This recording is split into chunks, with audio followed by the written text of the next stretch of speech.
Good day, everyone. I hope you're doing well. Today's 10 Interesting Facts is on Doctor Phlox from Star Trek Enterprise. I really enjoyed this character and thought his sense of humor was great. So now, let's get into it. Number 1. Phlox was born sometime in the late 21st century on Denobula, in the Denobula Triaxia system. As a child, he was informed about the evil Antarans by his grandmother. Phlox promised himself he'd give his children an objective view of the Antarans. Number 2. Not long after Phlox became a physician, around 2115, there was an explosion in a cargo ship orbiting Denobula Triaxia. Phlox was part of the first medical team to arrive at the scene, where they discovered 17 bodies on the bridge alone. That was the first time Phlox had seen that many dead people in one place before. Phlox also served as a medic in the Denobulan infantry.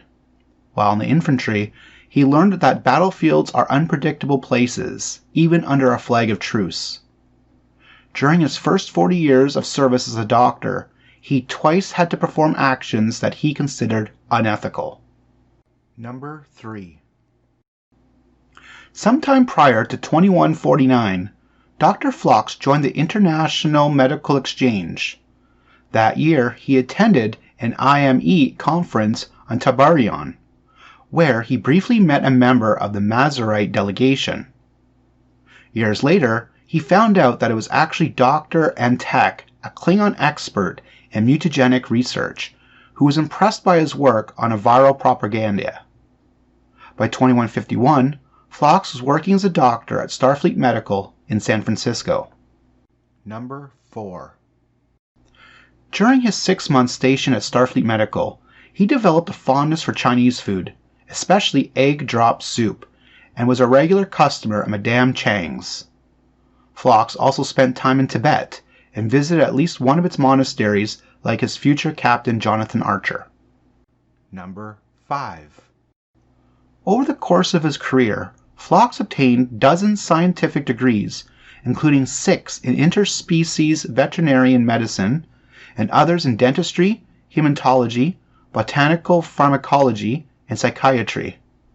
None of Phlox's qualifications were related to warp theory or quantum physics, though.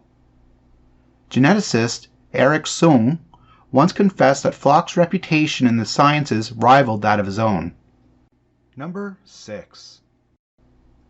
After displaying considerable expertise at sustaining the life of Klang, the Klingon courier, Phlox had brought on board Enterprise for the maiden voyage in April 2151. Having lived on Earth for many years, he concluded that while humans were anatomically simplistic, they made up their biological deficiencies with their charming optimism and with their Chinese cuisine. During the mission, Phlox determined that a captured Suliban had been genetically altered. Phlox used very unorthodox medical practices due to the relatively primitive medical technology of the early 2150s. He frequently used animals in various ways to assist in his patients' healing. His sickbay on Enterprise was quite a menagerie. Number 7. Eventually, Phlox also became a counselor on the starship, who helped the other crew members with their problems. In June of 2151, Subcommander T'Pol confided in him that she had been arranged to be married.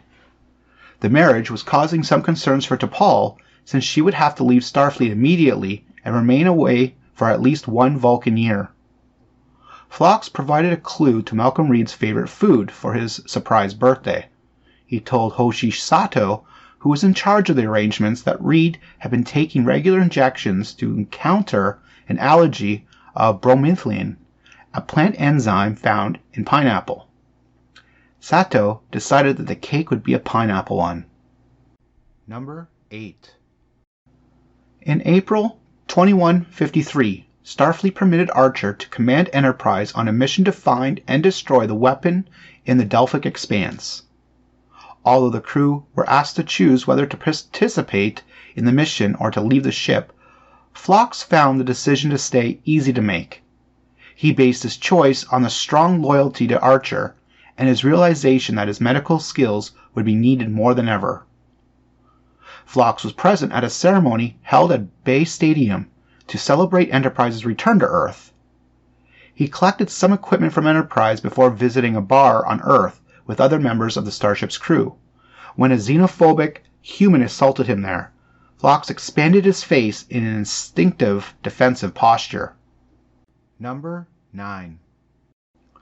Phlox continued to serve aboard Enterprise when the ship traveled back to Earth to be decommissioned prior to the signing of the Federation Charter. On the way there, Enterprise was diverted for one last mission to rescue Tala, daughter of the Andorian Shran, and former member of the Andorian Imperial Guard, who was once an ally of Archer. Although the mission was a success, the ship was later boarded by the alien kidnappers, and Commander Tucker was critically injured while trying to save Captain Archer's life. Phlox did everything he could to save Tucker, but he ultimately died. Shortly thereafter, Phlox attended the founding ceremony of what would become the United Federation of Planets, along with his wives. He was amazed at the number of alien dignitaries attending the ceremony, and believed it was only a matter of time before the fledgling alliance expanded. Number 10. Phlox had 3 wives, each with 3 husbands, including Phlox, resulting in a total of 720 relationships, 42 of which were romantic possibilities. There were 31 children in his extended family, and he had 5 children of his own, 3 sons and 2 daughters. All his children left years before his assignment to Enterprise. His daughters were a surgeon and a biochemist. His oldest son is an artist, specifically a potter, and lived in the same town as his mother.